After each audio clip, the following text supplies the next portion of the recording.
Isn't this kind of like gamble chocolates? Every time I come to a new city, part of me is so excited and part of me is like terrified. You never know what's going to happen. Okay. Hi. Hi, everyone. Hi. I'm Maddy. Okay. I knew I was going to be on stage today. Oh, my heart is like racing. Okay. When you said that shame was like what you felt, I was like, yep. I've dealt with a lot of that, mainly from myself, me shaming myself. When we were doing that exercise with the 3 people, I had a hard time coming up with like an instance of shaming, and then I realized it was because I was looking for other people shaming me, but it was actually me shaming me, which was the issue. So why do we do that? This is going to be a good breakthrough, guys, for those of you who haven't figured this out already. Why do we shame ourselves? We shame ourselves because we don't feel good enough, and a lot of it has to do with, the way we were raised in society and how society shames us. And ultimately, yes, but I want to paint a picture of you that's a bit more resilient than that. Do you want me to just paint it for you? Sure. Okay. We shame ourselves because when we're younger and we're being shamed, it is such an acutely painful feeling that we adopt the role so that it can be predictable. Sit with that for a minute. Shame is emotional abuse. Now, what do we know about abusers? Yet again, abuse is so painful to us, we'd rather abuse ourselves because then we're in control and it's predictable. So we essentially become our own abuser to prevent them from doing it. It's a pretty genius strategy, in fact. It's like the ultimate white flag. Don't you do it, I'm gonna do it. Yeah. I was talking about this last night with people in the tribe house and noticing that it's like I take on the role of what, I'm trying to remember what we talked about. It was like when I was younger, my parents shamed me a lot, but then as I got older, it became less and less. They shamed me less and less, and I came to the realization that that confused my mind, and that now I'm like, I need to take the place of them shaming me and now shame myself. Yeah, it was genius. So even right now you're shaming yourself. I mean, do you see that? I am. Yeah. Yep. How? Did anybody recognize that she shamed Yeah. herself on stage? You'll see. What did I do? You're coming up here and you're telling me a story about what's wrong and bad about you. What's wrong and bad about me is the fact that I took on the role of the abuser. Good point. Actually, it was genius. So you're saying that I'm shaming myself for shaming myself, and I should be accepting the fact that I'm shaming myself and be able to resolve that. The reason why I want you to accept the fact that that was a very genius coping strategy relative to your parents is because that may take some heat off of you shaming yourself for shame. Wow, that was a little confusing. The subconscious mind usually is. Yes. It's like a hall of mirrors. Yes. So what are you going to do with that? You're going to just let it roll off your back? That I'm shaming myself for shaming myself? No. Sorry. No, I want you to, this is self-referencing. I want you to feel how genius that was. Regardless of whether it's now it's now not helping. Right? Now it's not helping. It doesn't change the fact that that was genius. Yeah. It was the ego trying to protect itself. You just shamed yourself again. Why? spun it negative. Let me spin into how I'm wrong instead of how I'm right. Okay.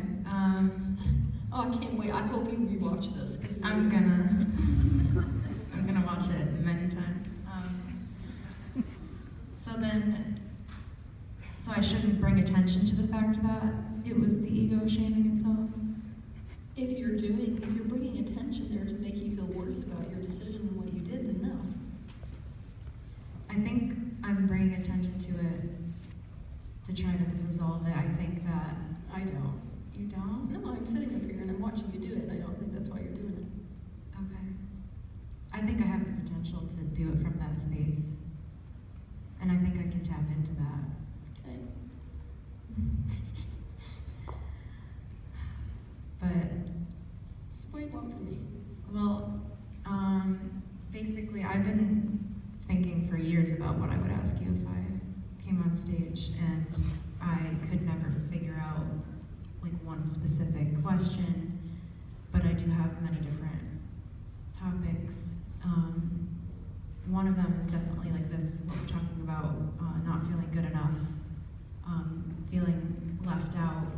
That's a huge trauma for me in my life, is just feeling left out all the time, ever since I was very little.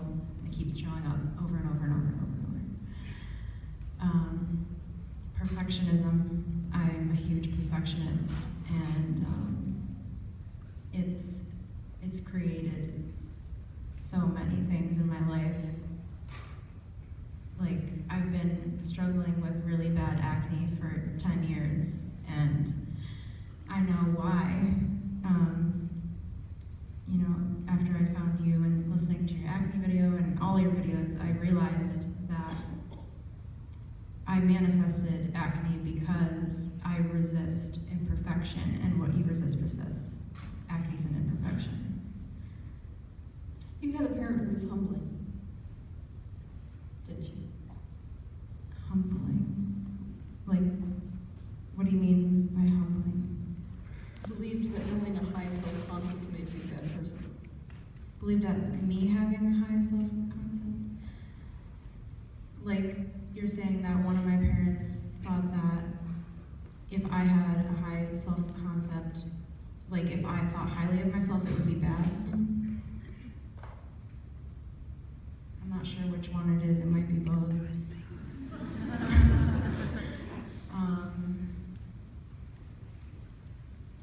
Yeah, I think that could be it. I'll have to Okay, think. so then so stick with me for a minute. If you're in that type of a situation, you're in a double bind.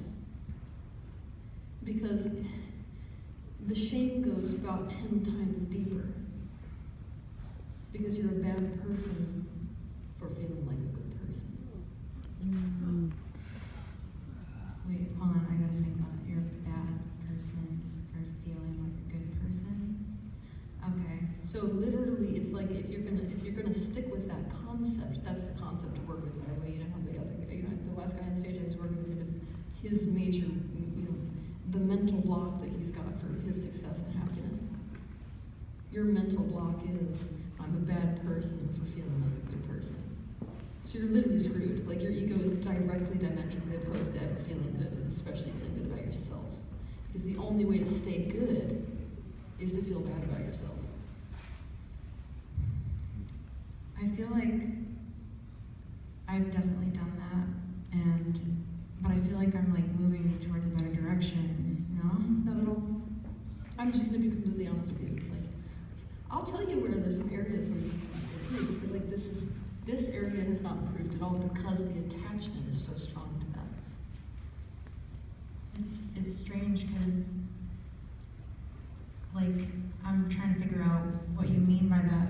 I know. I expect this to be super confusing because it's a Because I mind- thought that it's I a was mind hack. past that. Hell no.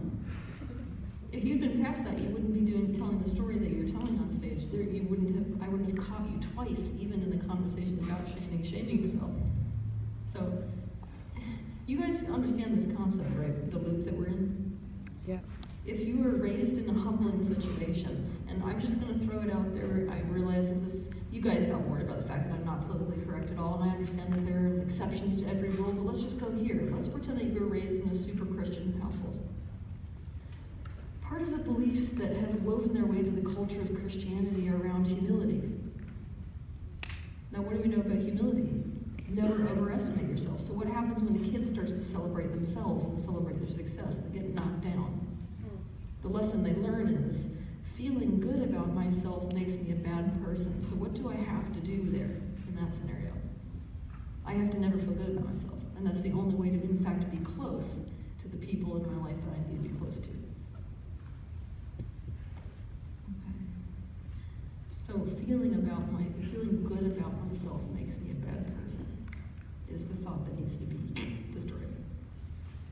Okay. I think it might be really deep then, because It's super deep. okay, because I'm having trouble like consciously like I know. accepting that right now.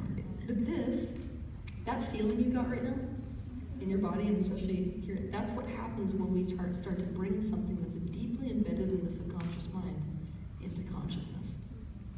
It literally is like tiptoeing into the land of no return. It's like your brain turns into a pretzel. So that's a common experience.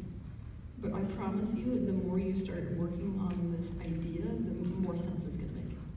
Until you're like, oh my gosh, I get it. Yeah. Is it okay if I bring up some more little topics? I had a bunch. I was wondering about kind of going off the perfectionism thing, like OCD. I don't have like a really bad case of it, but I definitely have like mild OCD tendencies, and also body dysmorphic disorder. I've never been diagnosed with it, but I think that I have like a mild case of that. Body dysmorphic disorder, you can leave over here because it's a link off of the exact same thing I just told you.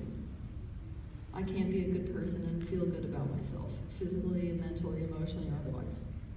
So work on that, and that takes care of itself. Relative to the OCD, it's about how do I feel powerless and out of control. I knew that.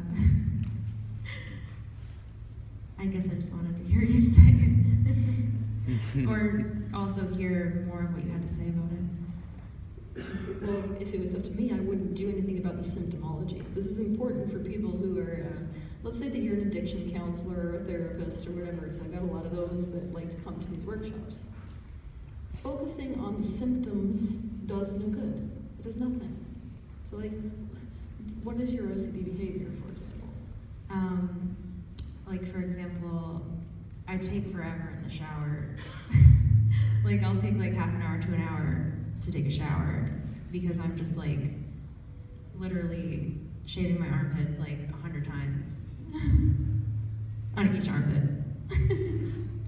Like I'll do stuff like that in the shower, like because I feel like something's not good enough, like, which is like the root of that too. So you feel out of control about not being good enough. So let me paint a picture for the condition that creates that. In childhood, you try to be good enough, try to be good enough, try to be good enough, try to be good enough, try to be good enough. You're never good enough. So literally, you're like, I can't. There's nothing predictable about my action and what's good enough, right? So I mean, you're actually in a much worse position than a lot of people that I see in sports. So in sports, you'll see, for example, somebody who grew up with a parent where it's like it was never good enough unless they were the best. That's still predictable. Because if I'm the best, then I'm good enough. So life becomes a never-ending quest to be the best. You understand that's a predictable pattern. But if you grow up in your type of situation where there's no predictable pattern for what I can do in order to be good enough, then you're like, it's almost like being out at sea and you can't figure it out. So that's out of control. So what you do is you try to find anything to control, any way to be good enough, and then you become obsessive about it. Because that's the one experience you have of being in control.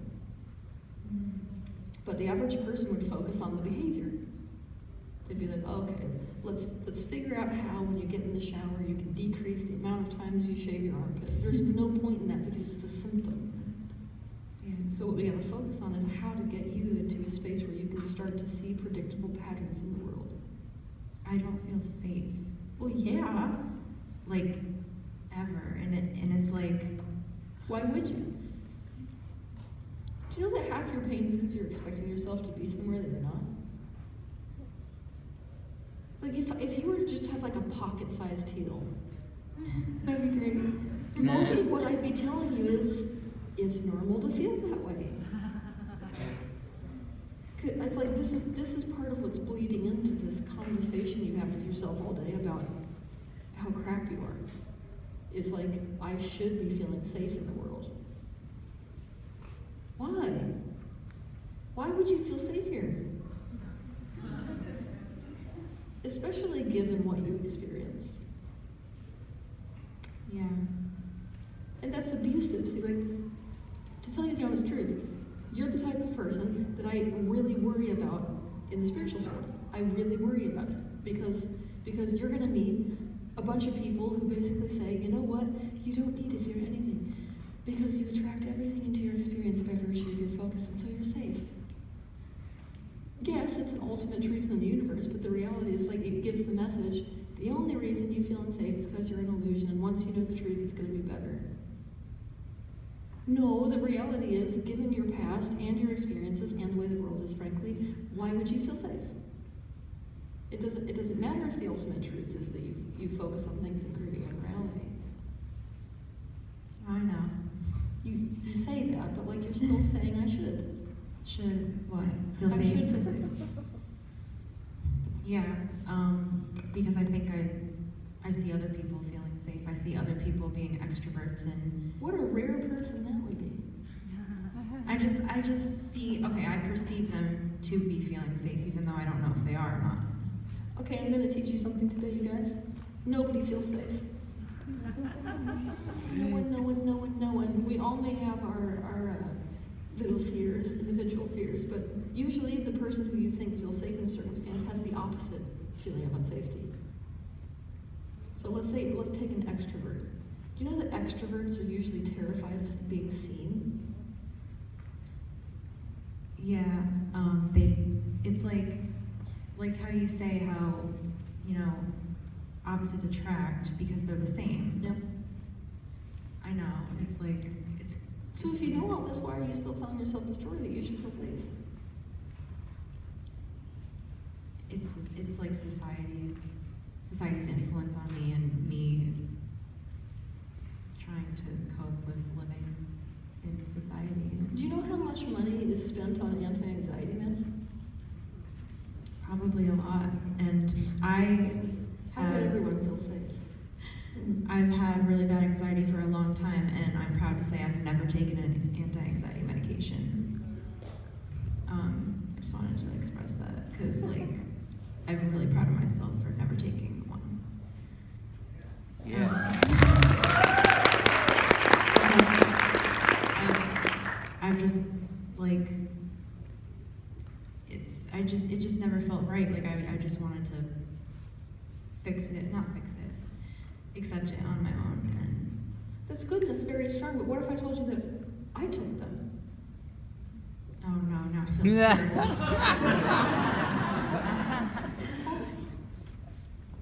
Because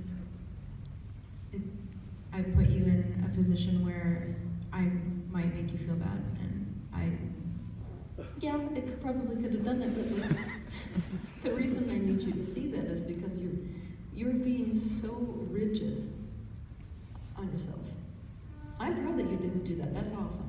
That's an accomplishment you have. But the story that you keep telling yourself that everyone else is feeling safe and no one else needs these meds, but I need them and I haven't taken them, it's not an accurate picture of reality. yeah.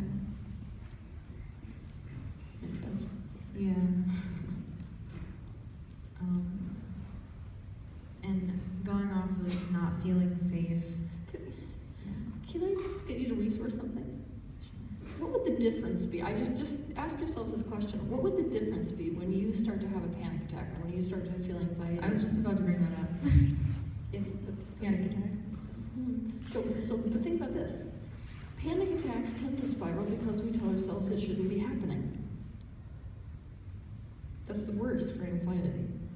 There's no real reason for this to happen. Now I think I'm crazy. Now I'm losing my mind. I'm genuinely losing my mind. Now I can't trust myself. That's the spiral, right?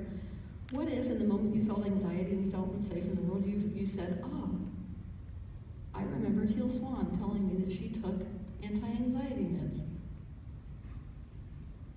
Would it make you feel better or worse? Wait, repeat the first part of that. Just the first part, not the whole thing. If you had a panic attack, if you had anxiety, and you were telling yourself the story, I shouldn't ever be feeling this way. In fact, lots of people don't feel this way. Most people feel safe, especially people who I look up to as, oh, they've got it figured out. You see how you're making yourself small, you're making yourself feel pain based off of that perception. What would be different if in that moment you stopped and said, actually, I'm not the only person who felt unsafe. I'm not the only person with anxiety because Teal Swan told me she took anxiety meds. I wouldn't feel alone anymore. Exactly. So what I'm trying to paint you a picture, because you sat up here and you said I got this issue, which is that I never fit in. No one ever relates to me. I'm always the odd one out. And the reason you feel that way is because your mind tells you these stories all day that disqualify you from being part of the collective. Yeah. You guys, I'm looking at you. This is not an exception. This is what we do. We disqualify ourselves from the collective. We feel miserably alone, and we don't understand that it's the way we're thinking that creates that illusion. Yeah, it's crazy because like with you guys, I feel so safe, and I'm actually like an extrovert. Like in the tribe house, I'm just like talking to everybody, and like, but if you put me in a room with the same amount of people that weren't Teal Tribe, like I wouldn't talk at all. Do you think I'd be comfortable if you took me to the deep south to like the Bible? Yeah, no. I'd be doing what you're doing. If they dropped me off in the Bible Belt at some sort of like biblical study group, I would be like, I wonder if I can turn green. Yeah. How many times can I visit the bathroom before they think something's weird? Yeah. But yeah, going off of not feeling safe, I've also struggled with like this weird sense of just like complete paranoia and just deep fear, which I have no idea where it comes from. And it's been brought into my life only, I think, 2 distinct times. One is anytime I had ever tried to smoke marijuana, and the second time is doing the completion process. And I noticed the link between those two, and that it must be subconscious stuff coming up. Yep. And I'll be honest, I haven't done the completion process on myself in a while because I'm scared to do it alone. Don't do it alone. Yeah, so I'm waiting until I have someone with me, but I know I need to go back into that. Yes. And I'm like wondering, like, what is this like paranoia, intense fear of everything?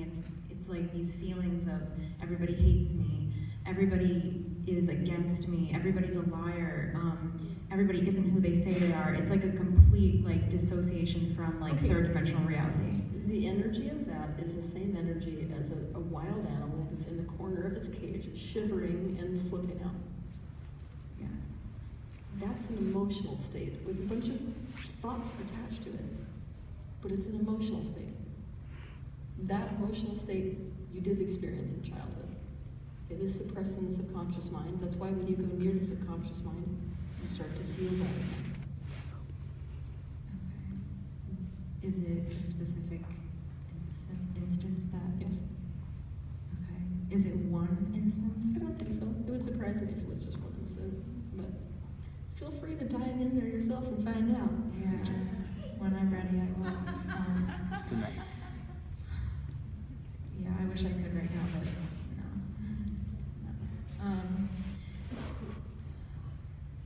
I also was wondering about like my digestive issues and that has to do with. You can, okay, so digestive issues, if you have any kind of self-concept issue, which you do, you just can expect your intestinal tract to be a nightmare. It's usually a link with the skin and the digestive system. Yeah. So, makes sense. So it's like I could deal with the digestive issues. This is my main problem, right? So I'm able to heal people, like miraculous healings, heal people like crazy. Why don't I do that all day long? I could do that. I could literally I'd probably have way more of an audience, I'll be honest, if I did like my healings, where I just invite people on stage and then take care of their physical issue for them completely, which I'm fully capable of doing. Why don't I do that? Because you want us to figure it out on our own. No, no. No? You're welcome. No. I don't know. Because the physical embodiment is a byproduct of emotion and mind. It's literally a feeder stream. They feed back on each other, but it's still a feeder stream. The mind creates the emotion, creates the physical embodiment. So the problem with me creating miraculous healings physically without dealing with any of the mental and emotional aspect of what's feeding into it is that you're healed for about however many days or months or years, and then you're right back to the same pattern. And it's a disempowered state. It's what Teal can do for you. It's not, okay, we're going to flip the mind and flip the emotion and have total and complete control over how my physical embodiment is experiencing life here on Earth. Oh, okay. I thought I confused something. But basically, I think I knew what you just said. But, yeah, that makes sense. I will only ever do energy work in tandem with mental and emotional processing, except for when someone's in a coma. Yeah, that makes sense. Is there anything else like that you want to say to me or that you're picking up on me? Because I don't know where to go from here. You think you're a lot more messed up than you are. And I'm not just saying that because this is where your mind goes, because you're smart. She's just saying that so that I feel better about myself. You said that to me when we met in Portland, and You're a lot less messed up than you think. yeah, my mind kind of creates that. I don't have anything else to say because if I'm over your shoulder, you're like the perfect student. It's like the straight A student asking if they can get more. Okay, so this is what this is like right now for me. This is almost like being a professor and having like the student who's the best student in class, who already has a 4.0 then some, walking up and being like, what can I do to get extra points? You almost want to say, go have fun. There literally isn't more you could be doing. Yeah. I have nothing else to tell you. There's nothing else you could be doing. You're like crazy at applying this stuff. Too much stuff at the same time. Perfectionism. Yeah. Yeah. I'm a huge perfectionist. I gotta work on No, you're already doing it. I gotta work on it. No, just have fun.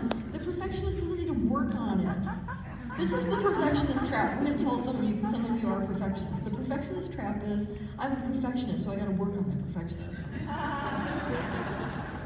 No, all a perfectionist has to do is just mess up a little bit or just have fun. Yeah. So true. Can you believe I'm a Virgo? Yeah! Virgo sun and moon. Scorpio rising. Oh my God. We'll pray for you. Yeah. Well, I guess that's it. Have fun. Have some fun. I know it will be hard.